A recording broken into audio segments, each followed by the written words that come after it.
नमस्कार, big bulletin में आपका स्वागत है। आपके साथ मैं हूं विकास ब्रजेश सक्सेना। आज बात करेंगे छत्तीसगढ़ की, जहां मनी लॉन्ड्रिंग केस में गिरफ्तार आईएएस समीर विश्नोई समेत दूसरे 2 आरोपियों को कोर्ट ने 8 दिन की ईडी की रिमांड दी है। ईडी ने गुरुवार की शाम रायपुर कोर्ट में समीर विश्नोई और अन्य 2 आरोपियों को पेश किया। ईडी ने दावा किया है कि इनके पास से काफी कैश, सोना और 20 कैरेट का हीरा भी मिला है। मामले में राजनीतिक रंग अख्तियार भी कर लिया गया है और कांग्रेस से बीजेपी और कांग्रेस एक दूसरे पर अब इस पे हमला कर रहे हैं। पहले आप रिपोर्ट देखिए, फिर चर्चा की शुरुआत करेंगे।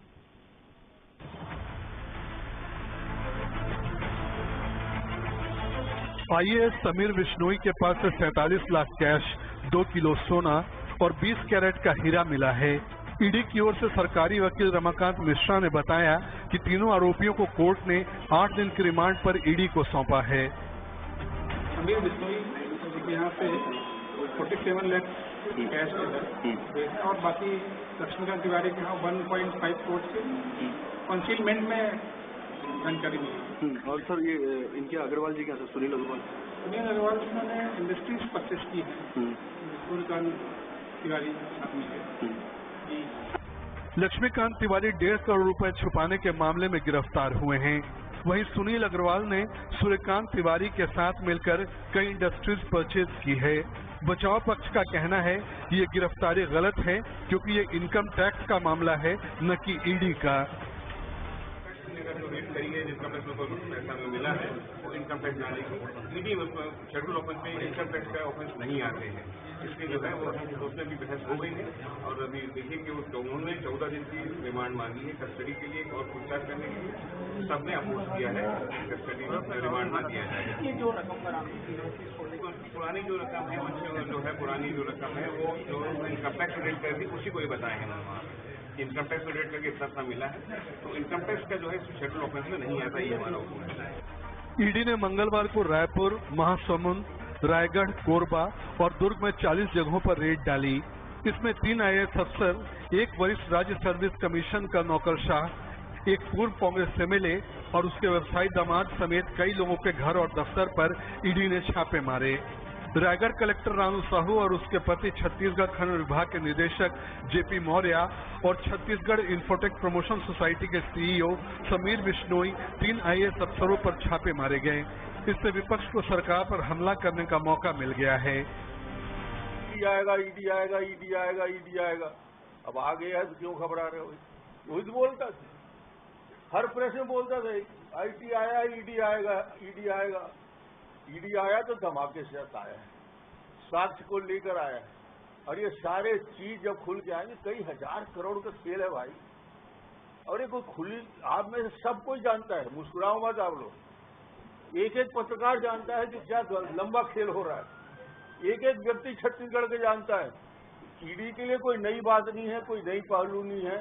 इतना बड़ा आज ये भ्रष्टाचार का खुलासा हुआ है, तो मुझे लगता है कि ये सरकार और इस सरकार ने सिर्फ और सिर्फ न कहीं सड़क बनाया, न कहीं पुलिया बनाया, न स्कूल बनाया, न कोई अस्पताल बनाया। सड़क में गड्ढे ही गड्ढे दिख रहे हैं, वहां के लिए पैसा नहीं है, मगर वसूली करके असम के चुनाव में, उत्तर प्रदेश के चुनाव में, बाकी जगह के चुनाव में भेजने के लिए पर्याप्त पैसे हैं। मुख्यमंत्री भूपेश बघेल का कहना है कि केंद्र ऐसे कदम राज्यों को डराने और परेशान करने के लिए उठा रहा है। ऐसा पहली बार नहीं हो रहा है। इनकम टैक्स और ईडी वाले बार बार आते हैं। चुनाव के करीब आने पर इनकी फ्रीक्वेंसी बढ़ जाती है। कांग्रेस शासित राज्यों में क्यों, और कांग्रेस शासित राज्य में आए तो पिछली सरकार क्यों जांच नहीं कर रहे हो? वो तो प्रमाणित है, आपके पास केस है, उसके बारे में क्या है? सेंट्रल एजेंसी कर रही ना जांच, क्यों सीएम साहब के नाम नहीं बताना चाहिए? कौन है सीएम मैडम, वो क्यों नहीं बताना चाहिए? उसमें लिखा हुआ है नागपुर से लेकर दिल्ली तक, उसकी जांच कब करेगी? तो इसीलिए हम कह रहे हैं कि ये जो जांच एजेंसियां हैं वो केंद्र के इशारे पर गैर भाजपा शासित राज्यों के लोगों को ही प्रताड़ित करने का काम कर रहे हैं। इनके पार्टी में जाते ही सब भूल जाता है। फिलहाल आरोपियों को ईडी की कस्टडी मिल गई है। देखना है कि मामले में किस तरह के खुलासे होते हैं। मामला केवल वर्तमान सरकार का है या पहले से भी ये मिलीभगत होती रही है। ब्यूरो रिपोर्ट, हिंदी खबर। तो ईडी की रेड के बाद लगातार सियासत जो है वो छत्तीसगढ़ में तेज हो गई है। सबका अपना अपना पक्ष है। पूर्व सीएम ने जहां निशाना साधा है ईडी को लेकर, तो अब ईडी की रेड पर राजनीति तेज हो गई है। सीएम ने कहा है कि कहीं ना कहीं ये टारगेट है।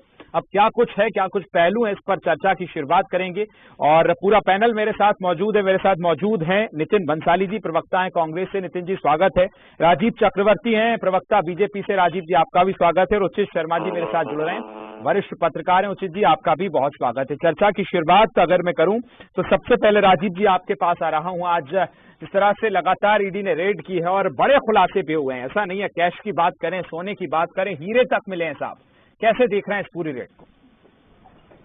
देखिए, पिछले 4 वर्षों में जब कांग्रेस का धीरे धीरे पूरे देश में अस्तित्व कम हो रहा था, केवल पंजाब सूबा, राजस्थान और छत्तीसगढ़ एक सूबा रह गया था। हाँ। और जब आने वाले समय में पंजाब में भी सरकार चले गई तो कांग्रेस पार्टी को छत्तीसगढ़ी और राजस्थान के मुख्यमंत्री से बहुत परिपक्व है और वो बहुत ज्यादा ध्यान केंद्रित नहीं करते हैं दल जनपद को। तो पूरी कांग्रेस की लीडरशिप मुझे बहुत दुख लग रही है। कांग्रेस को मैं बहुत सम्मान करता हूँ। हमारे देश की विपक्ष की पार्टी एक पुरानी पार्टी है और हमारी सत्ताधारी पार्टी है, लेकिन उस राजनीतिक मर्यादाओं को ताक में रखकर भी मुझे ये अपने दुखी स्वर में कहना पड़ रहा है कि छत्तीसगढ़ को पिछले 4 साल में कांग्रेस पार्टी ने राजनीतिक और आर्थिक चारागाह बना लिया है।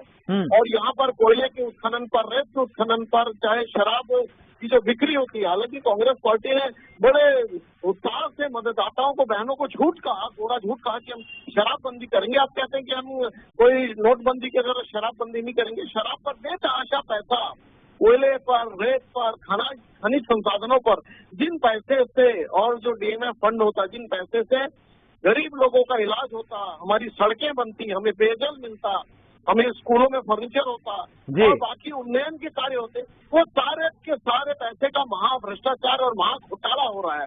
और दुर्भाग्य से इन घोटालों के लिए उन्होंने बहुत सारे आईएएस अफसरों को, बहुत सारे राज्य प्रशासनिक अफसरों को नियुक्त करके रखा है। और जब इसकी शिकायत तमाम लोग, एक्टिविस्ट लोग, बड़े बड़े पत्रकार लोग जब करते हैं तो इन्फोर्समेंट डायरेक्टरेट और इनकम टैक्स के लोगों ने सर्वे किया, छापेमारी की और उसमें अभी ये चलिए जी, दाल में काला नहीं, दाल में काला है, पूरी दाल काली है। और इतनी जो आर्थिक संसाधन है प्रचुर मात्रा में। मैं लौटूंगा आपके पास। देखिए, मुझे नितिन जी के पास भी जाना है और आपकी मुझे लगता है कि आवाज क्लियर नहीं पहुंच पा रही है। राजीव जी थोड़ा वॉइस चेक करवा लीजिए एक बार। नितिन जी मैं आपके पास आ रहा हूं। बीजेपी लगातार ये कह रही है कि भाई संरक्षण मिल रहा है, लगातार तमाम चीजें हैं, और अधिकारियों पे जब इस तरह की गाज गिर रही है तो कांग्रेस को पता नहीं क्या दिक्कत आ रही है। सर, ये बीजेपी का कहना है। आपने भी सुना, बहुत सारे आरोप आपने सुन लिए। सर जवाब दे दीजिए नितिन जी। राजीव चक्रवर्ती जी की तो आवाज ही मुझे क्लियर नहीं आ रही थी, टेक्निकली कुछ प्रॉब्लम था। मैं तो मेरी बात रखूंगा, जो प्रश्न आप कर रहे हैं जी उसका उत्तर देता हूं। नितिन जी की भी आवाज बढ़ा दीजिए। जी आवाज नहीं आ रही है? जी आ रही है नितिन जी, बोलिए। आ रही है ना? तो ये जो है, ये जो खैर भाजपा शासित राज्य हैं, ये हर जगह पर ऐसा नहीं है कि ये छत्तीसगढ़ में हो रहा है। जहाँ कांग्रेस की सरकारें हैं या जहाँ पर क्षेत्रीय दलों की सरकारें हैं, वहाँ पर ये आम बात हो चुकी है कि किस तरीके से ईडी, आईटी और सीबीआई का दुरुपयोग करके वहाँ की राज्य सरकारों को अस्थिर किया जाए। मैं तो ये पूछना चाहूंगा कि भाई कुछ नाम है मेरे पास ईडी के, जिनके ऊपर ईडी की एफआईआर भी थी, इनके खिलाफ कार्रवाइयां भी चल रही थी, सीबीआई में भी मामले दर्ज थे। पंडित सुखराम, नारायण राणे, मुकुल रॉय, हेमंत बिस्वा शर्मा, येदुरप्पा, एकनाथ शिंदे, ये सारे दूसरे दलों में थे, इनके खिलाफ ईडी के मामले दर्ज थे। ये बीजेपी में आ गए, आग साफ हो गए। कुछ नहीं, आप देखिए इंडियन एक्सप्रेस की एक रिपोर्ट बताती है कि जितने मामले 2014 से 2022 के बीच में ईडी में इन्वेस्टिगेशन में आए हैं या जिनके अपराध दर्ज हुआ है, उसमें 95% केस जो है ये विपक्षीय दलों के नेताओं पर है। इससे ये साफ जाहिर होता है आप टारगेट कर रहे हैं। आप टारगेट क्यों कर रहे हैं? आप मिसयूज कर रहे हैं केंद्र की एजेंसियों का। लौटूंगा राजीव जी आपके पास लौटूंगा, आपकी आवाज क्लियर नहीं आ रही, मैं आपसे जवाब लूंगा। नितिन जी का जवाब हो जाए पहले। जी नितिन जी।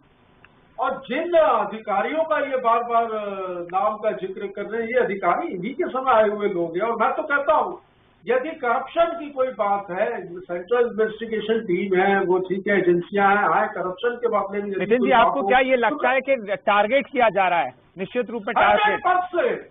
देखिए, ये छत्तीसगढ़ के साथ नहीं, उन सारे प्रदेशों के साथ लगातार ये खबरें सुनने में आती है।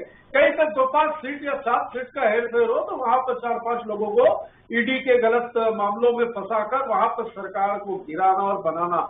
चलिए नितिन जी, अब आप कह रहे हैं कि इस तरह से फंसाना, लेकिन ये जो तमाम चीजें खुलासा हो रहा है सर, इतनी मात्रा में कैश, हीरा, सोना, सारी चीज निकल रही है, इसको तो सही मान रहे हैं ना? अब ये ऑफिशियल स्टेटमेंट ईडी का आए कि इतनी मात्रा में ये मिला, उसके बाद मैं कुछ कह सकता हूँ। यदि मिला तो वो चीज बिल्कुल जांच में आएगी, और जांच में आएगी तो दूध का दूध और पानी का पानी हो जाएगा। आपके पास उचित जी मेरे साथ जुड़े हुए वरिष्ठ पत्रकार हैं। उचित जी, इस तरह से आज जो ईडी की पूरी रेड हो रही है और तमाम चीजें जो खुलासा हुआ है, बहुत स्वागत है उचित जी आपका। पहले तो कैसे देख रहे हैं, और पूर्व सीएम इस पर अपने अलग आरोप लगा रहे हैं, कांग्रेस कह रही है कि हमारे साथ टारगेट किया जा रहा है, कैसे देख रहे हैं उचित जी? देखिए, मैं इनसे थोड़ा अपना इस बात को इतना अपनी रखता हूँ कि ये नो डाउट की आप इसमें तो कोई गुरेज नहीं है कि जितने भी इनके ईडी छापे मार रही है वो विपक्ष के नेताओं पे मार रही है, या पॉलिटिकल जो माइलेज लेने के लिए कर रहे हैं, सरकारें गिराने के लिए कर रहे हैं। मध्य प्रदेश हो चुका, कर्नाटका हो चुका है, अब बंगाल हो चुका है, आसाम हो चुका, बहुत सारी जगह ऐसी है, छत्तीसगढ़ में भी हो रहे हैं। तो बहुत सारी जगह ऐसी है जहाँ पे ईडी का प्रकोप देखा गया है, राजनीतिक प्रकोप देखा गया, इसमें कोई दो बात नहीं है। लेकिन मैं ये भी नहीं मानता कि ईडी पूर्णतः गलत है। आखिर ईडी जिनके यहाँ से छापे मार रही है, उनके यहाँ से अकूट संपत्ति जब्त कैसे हो रही है, तो ईडी को आप पूरी गलत चीजें नहीं, आप उसको पॉलिटिकल एंगल आप अलग निकाल सकते हैं। उनका फोकस अगर विपक्ष की ये उनकी गलती ये हो सकती है कि पूरा फोकस विपक्ष की तरफ है। नितिन साहब तो कह रहे हैं ये गलत आंकड़े रखे जा रहे हैं सर। नहीं होता नितिन जी का, अब उनकी जैसी सोच और समझ हो, गलत है कि सही है, ये उनके विवेक के ऊपर छोड़ता हूँ। लेकिन ये जो कह रहा है कि भाई ये छापे इनोसेंट लोगों के ऊपर मारे जा रहे हैं पूरे के पूरे, ये मैं उसको नहीं मानता हूँ। देखिए, अगर इनोसेंट नहीं है तो जो जब वो सीज किया हुआ एक ह्यूज फिगर जो निकल के आ रहा है 14 से 22 का, तो उसमें परिवर्तन क्यों आया है? नो डाउट की इनकी जो इंडिया ये जो कन्वर्ट करते हैं, ये सजा मिलती है, या इस ईडी की जो चीजें इन पे केस बनते हैं उसका परसेंटेज 5% है जो केस आगे बढ़ते हैं, बाकी फेल हो जाते हैं जी। ये तहमत, ये आरोप इन पे लगे हैं, बात सत्य है, इसको प्रूफ नहीं कर पाती है ईडी। ये जी उचित जी, मैं लौटूंगा आपके पास। राजीव जी, आपके पर एक आरोप लग रहा है कि आप टारगेट कर रहे हैं साहब। जी देखिए, सबसे पहले जो आप मेरी बात सुन नहीं पा रहे थे वो भी कह देता हूँ, जो टारगेट की बात है वो पूरी तरह से गलत है। जहाँ धुआं है वहाँ पर आग है नीचे में, और पिछले 4 वर्षों से कांग्रेस पार्टी ने चारागाह बना लिया है छत्तीसगढ़ को। चाहे कोयले की उत्खनन का मामला हो, जिस पैसे से मरीजों के लिए अस्पताल बन सकता था, जिस पैसे से स्कूल की छतें ठीक हो सकती थी, जिन पैसों से सड़कें बन सकती थी, पेयजल की व्यवस्था हो सकती थी, कांग्रेस पार्टी ने छत्तीसगढ़ को चारागाह बना लिया है। कांग्रेस पार्टी ने जो डॉक्टर रमन सिंह ने कहा ठीक कहा है कि पूरे भ्रष्टाचार में कांग्रेस पार्टी और जितने राज्य की बचा है कि केवल बचा है वहाँ से ये डिबेट का समय खराब न करे, कांग्रेस पार्टी भयंकर भ्रष्टाचार में लिप्त है। 4 करोड़ सोना हीरा ये किसी गरीब के आदमी से तो मिल नहीं सकता। ये पैसे के जो लोग इसकी व्यवस्था कर रहे थे, जो लोग सेतु बन रहे थे सरकार और दिल्ली के बीच में, और ये जो भ्रष्टाचार का पैसा है अभी तो केवल 4 लोगों के ऊपर हुई है। एक बहुत बड़ा सूत्र है, एक बहुत बड़ा सिंडिकेट है जो छत्तीसगढ़ के धरोहर को नष्ट कर रहे हैं और छत्तीसगढ़ के पैसे को भ्रष्टाचार के रूप में दोहन कर रहे हैं। और नितिन जी, अभी 4 पे हुई है, कुछ और नाम गिनवा रहे हैं, वो कह रहे हैं अभी कुछ और लोगों पे होना है। जवाब दे दीजिए नितिन जी, कुछ कहना भी चाह रहे थे भ्रष्टाचार के ऊपर। ये चलिए राजीव जी, हो गया, एक एक करके ले रहा हूँ मैं राजीव जी। ये छापा पड़ा है छत्तीसगढ़ में, जिस प्रकार से कोयले से, शराब से, रेप से। जी राजीव जी हो गया है सर सर सर एक करके अभी बड़ी बड़ी मछलियां भी और बारे हैं, अभी तो ये केवल टेलर है। चलिए जवाब फिर काउंटर ले लीजिए ना, जवाब दे रहे हैं राजीव जी कंट्रोल, राजीव जी जवाब दे रहे हैं, सुन लीजिए सर। आप अगर सही है तो आप प्रूफ दीजिए। अरे सर रुक तो जाइए सर, वो सारे जवाब दे रहे हैं आपको। इनके मंत्रियों ने भी आरोप लगाए। ठीक है ओके राजीव जी लौटूंगा आपके पास, में जवाब ले दे रहा हूँ नितिन जी से। आरोप है तो आरोप से आप घबराते क्यों? आपको जवाब नितिन जी में जवाब ले लेने दीजिए। राजीव जी मुझे लगता है आप सुन नहीं पा रहे हैं बात को। चलिए नितिन जी बात कीजिए पूरी। 4 नहीं 40 जगह रेड करें, मैं बोलता हूँ करें ना रेड, तथ्य जहाँ पर हो, जहाँ पर बात तथ्य हो, रेड करें। वहाँ भी इतना ही निकलेगा जहाँ इतना निकला, ये कहना चाह रहे हैं आप? सुनिए ये मैं और आप तय नहीं कर सकते। राजीव जी एक करके सर, मैं आप जब बोल रहे थे नितिन जी चुप थे, उन्होंने पूरी आपकी बात को सुना, अब नितिन जी बात रख रहे हैं। राजीव जी सुनिए आप। कोई बात को पकड़ती है वो न्यायालय को तय करना है। हाँ। तो मेरे को और आपको तय नहीं करना है, वो अब कोर्ट का मामला होगा जो होगा, यदि वो रजिस्टर होता है तो वो न्यायालय तय करेगा। वो न्यायालय में चला गया, समझ लीजिए बात आप। मैं तो बोलता हूँ 4 नहीं 40 में भी करो, भाजपा के लोगों की भी करो। मैं बता दूं 15 वर्षों के शासन काल में डॉक्टर रमन सिंह मुख्यमंत्री रहे, 6,500 करोड़ का चिट फंड घोटाला हुआ। इन्हीं लोगों ने जा जाकर रिबिन काटी कि सारे पैसे लेकर ये भाग गए। क्या ये मनी लॉन्ड्रिंग नहीं है? नान के घोटाले में डायरी में सीएम और मैडम सीएम का नाम आया। ये क्या ईडी में इस मामले की ईडी आने के लिए तैयार नहीं है छत्तीसगढ़? मैं बताना चाहता हूँ कि नागपुर, दिल्ली और आपके लखनऊ तक के इस नान घोटाले के तार जुड़े। क्यों ईडी आना जरूरी नहीं हुआ? ऐसे विषय पर 36,000 करोड़ के घोटाले का मामला है। पनामा पेपर्स के खाते में डॉक्टर रमन सिंह और उनके सुपुत्र अभिषेक सिंह का नाम आया। क्यों ईडी नहीं आई उसमें? मैं पूछना चाहता हूँ, इनके पुत्र डॉक्टर रमन सिंह जी के अभिषेक सिंह जब लोकसभा हुए। जी राजीव जी आपको पूरा समय दूंगा। नितिन जी एक चीज है, चलिए नितिन जी आप जो कह रहे हैं कि भाई एजेंसियों का दुरुपयोग किया जा रहा है, नितिन जी मैं जितना समझ पा रहा हूँ आप ये कहना चाह रहे हैं कि भाई दुरुपयोग किया जा रहा है, टारगेट किया जा रहा है। लेकिन सर एक चीज है ना, इस पे हम जरूर राजीव जी से ये प्रश्न पूछूंगा, लेकिन एक चीज है सर, दाल में कहीं ना कहीं तो काला है ना सर। अगर इस तरह से ये चीजें निकल कर आ रही हैं और जहां 4 पे की 4 के पास निकले। मैं क्या कह रहा हूँ, 4 नहीं 40 पे करो। अच्छा आप ये कह रहे हैं कि हम पे भी करो, ऐसा निकले ठीक है, पर बीजेपी पे भी करो तो ठीक है। तो खुद आइए सब करिए, अगर है कहीं गलत कुछ है तो करो ना। डराने के लिए धमकाने के लिए करेंगे तो ये बात नहीं बनेगी। चलिए वो जिस आईएएस को अरेस्ट किया गया है उनकी पत्नी के पत्र पे भी आप बात कर लीजिए और निष्पक्ष बात करिए, उस पत्र में भी बात करिए उन्होंने क्या आरोप लगाए उनकी पत्नी ने कि ईडी वालों ने किस तरीके का व्यवहार किया है, ये भी तो देखिए। ये फिर टारगेट किया जा रहा है क्योंकि अगले साल। चलिए उचित जी मैं आपके पास आ रहा हूँ, बस 20 सेकंड का काउंटर राजीव जी से ले लेता हूँ। राजीव जी जवाब दे दीजिए, बहुत सारे सवाल उन्होंने खड़े किए। आप कह रहे हैं कि आप जिन पे आरोप लगा रहे हैं आपकी सरकारों में भी खूब घोटाले हुए हैं। राजीव जी ये कहना है नितिन जी का, जवाब दे दीजिए। उचित जी फिर आपके पास आ रहा हूँ,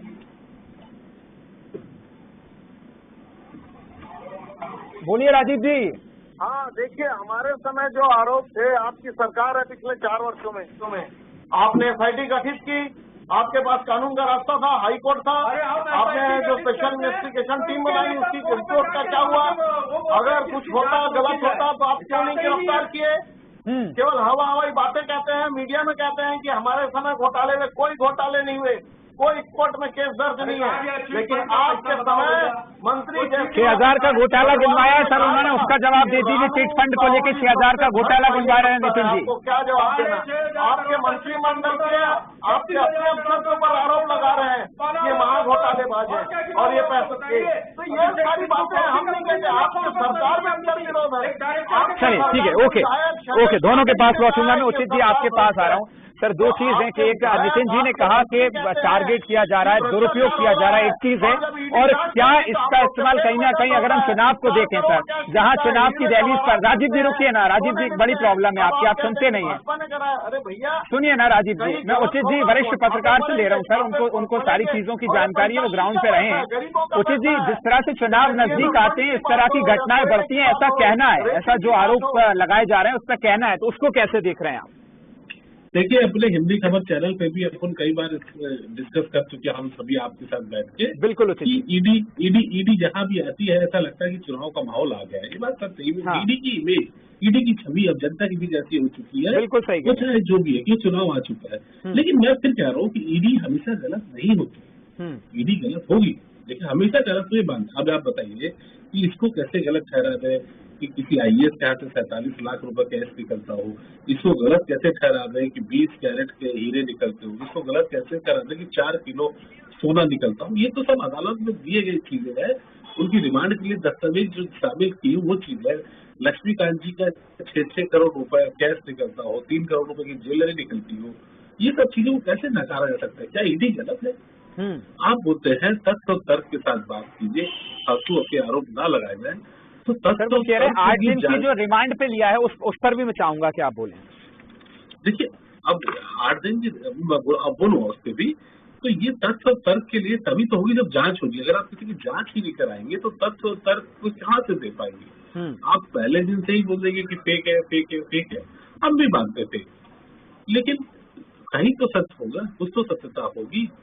हर चीज तो फेक नहीं हो सकती। बावजूद उसके अगर फेक है तो इतने कैश कैसे आपके अधिकारी के पास से निकल के आ रहे हैं? कैसे इतने किलो सोना चांदी, इतनी लेवी की बातें हो रही, कैश ट्रांजेक्शन इतना हो रहा है। महासौद वाले लक्ष्मीकांत जी के पूरे कागज कह रहे हैं बिल्कुल कि 6 करोड़ रुपए कैश निकल रहा है। तो ऐसी चीजें क्यों? तो क्या ईडी को हम क्या बोल सकते हैं? तो हमें अपने सिस्टम पे चर्चा करनी चाहिए। हमारे अपने करप्शन को लेकर आवाज उठती कि नहीं, ईडी को लेकर दूसरा भाजपा भी इस तरीके से प्रेजेंट करती है जैसे भाजपा को भी गलत नहीं। भूपेश बघेल जी कह रहे थे, बहुत सही कह रहे थे कि भाजपा जो है वो प्रवक्ता बनी हुई। भाजपा को तो कहना चाहिए ईडी का काम है, हम नहीं जानते कितने लोग। बीजेपी श्रेय लेने के चक्कर में प्रवक्ता बन जाती है ईडी की। ये बड़ी तकलीफ है। और ये राजनीतिक एक एंगल निकल के आता है कि क्या ईडी को इन्विटेशन देने वाले भी है ये? ईडी स्वतंत्र संस्था, अपनी संवैधानिक संस्था है, उसको अपना काम है। आप क्यों उसकी कल को तो आप कोर्ट के जो फैसले आएंगे उसको भी आप खड़े हो जाएंगे उसकी क्रेडिट लेने। बिल्कुल सही बात है। चलिए सर, लौटूंगा मैं नितिन जी से इस चीज का जवाब ले रहा हूँ। नितिन जी, उचित जी ने जो कहा मुझे लगता है आपने सुना होगा भाई। चलिए मैं बता देता हूँ सर। उन्होंने ये कहा कि जिस तरह से ईडी की जो रेड हुई है तो वो गलत तो नहीं है सर, जिस तरह से चीजें निकलकर सामने आ रही हैं। और अगर आपकी तरफ से फिर क्या एक्शन लिया जा रहा है? यदि कुछ ऐसा है और सारी चीजें गलत हैं, क्योंकि सबको दिख रहा है सर, तो फिर इस पे पर्दादारी कहीं ना कहीं नजर तो आ रही है सर। कोई पर्दादारी नहीं है, इन्होंने अपना काम कर लिया ना। अब जो काम करना होगा कोर्ट करेगा, वो जाए ईडी वाले और कोर्ट में सिद्ध करे। मैं बता दूं 5000 से ज्यादा मामले ईडी ने। चलिए सर, आगे ऐसा कुछ ना हो, सरकार क्या कदम उठा रही है? सरकार क्या कदम उठा रही है? 24 लोगों के खिलाफ मामला दर्ज नहीं हुआ। देखिए, सरकार तो कदम उठाएगी, जो भी होगा। 0 टॉलरेंस पे हम लोग काम कर रहे हैं, भ्रष्टाचार मुक्त। अब आप बोल रहे हैं सर के बाद 20 मिनट की डिबेट हो गई है, 20 मिनट बाद आपने ये चीज बोली है जी। ईडी का ऑफिशियल स्टेटमेंट आए तो सही, कुछ बताने को तैयार नहीं है। हवाई होती वो बीजेपी के हमारे पूर्व मुख्यमंत्री डॉक्टर रमन सिंह के, वो तो प्रवक्ता बन गए ईडी के। कुछ होने वाला रहता है पहले बोल देते हैं, होने के बाद भी बोलते रहते हैं। तो क्या ईडी को इंस्ट्रक्शन वही दे रहे हैं मार्गदर्शन मंडल में बैठकर? तो चीजें आने दीजिए, जो भी साक्ष्य आएंगे, जो भी चीजें होंगी, बात होगी, राज्य सरकार अपने स्तर तो बिल्कुल कार्रवाई करेगी। और सेंट्रल इन्वेस्टिगेशन एजेंसी का काम है अफसरों के मंत्रियों के बारे में कहा जा रहा है, कहीं नहीं दिख रहा है। ईडी अपना काम कर रही है, दिख रहा है, भाजपा अपना काम कर रही है, मुझे कहीं से नजर ही नहीं आ रहा। राजीव जी आप श्रेय लेने के चक्कर में प्रवक्ता बन जाते हैं, ये नितिन जी ने आरोप लगाया है। बिल्कुल जी, विस्तृत जांच होगी। चलिए नितिन जी, लौटूंगा। मेरी बात मैंने आपकी पूरी सुन ली है, समझ चुकी है। और अब राजीव जी के पास में जा रहा हूँ। राजीव जी, आप श्रेय ले लेते हैं, यही बात उचित जी ने कही, यही बात पूरा हम देखें तो सबकी तरफ से की जा रही है कि बीजेपी श्रेय लेने के चक्कर में, भाई आप तो ईडी का काम है या जो भी जांच एजेंसी उनको स्वतंत्र रहने दीजिए, काम करने दीजिए। उनकी रिपोर्ट नहीं आती है, उससे पहले बीजेपी रिपोर्ट रख देती है अपनी। कोई क्रिया की प्रतिक्रिया होती है। अब ये क्रिया ये हुई है कि जनता ने कहा कि कोयले की पैसा कहाँ जा रहा है, रेत का पैसा कहाँ जा रहा है, शराब ऊंचे दाम पर बेचा जा रहा है, ये पैसा जा कहाँ रहा है।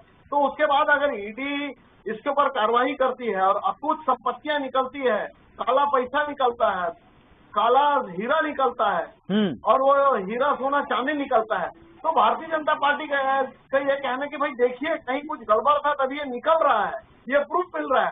तो उसमें हम जो कह रहे हैं उसमें हम कोई ईडी का पक्ष नहीं ले रहे हैं या हम ईडी के प्रवक्ता नहीं है, लेकिन जो हो रहा है वो हम दिखा रहे हैं जनता को। ये क्रिया की प्रतिक्रिया है, अभियुक्त नहीं हुए, ये क्रिया की प्रतिक्रिया है। वो दिख रहा है कि छत्तीसगढ़ को किस प्रकार से लूटा खसूटा जा रहा है। छत्तीसगढ़ के विकास का पैसा दिल्ली भेजा जा रहा है, उस पैसे का गरीबों के उन्नयन के लिए काम नहीं हो रहा है। रिपीट हो रहा है सर। चलिए राजीव जी, बिल्कुल।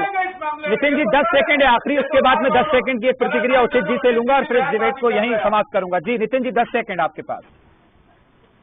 ये जो बार बार आरोप लगा रहे हैं ये तथ्यों के साथ लगाए, और तथ्यों के साथ अगर कोई बात नहीं तो ना करे, नहीं तो फिर ये मानहानि का मुकदमा के लिए बिल्कुल तैयार है। मानहानि का मुकदमा इनके ऊपर ठोकेंगे। ये जो मनगढ़ंत मनोहर, चलिए ठीक है, जो बात कह रहे हैं फैक्ट पे करें, वो ये कह रहे हैं नितिन जी।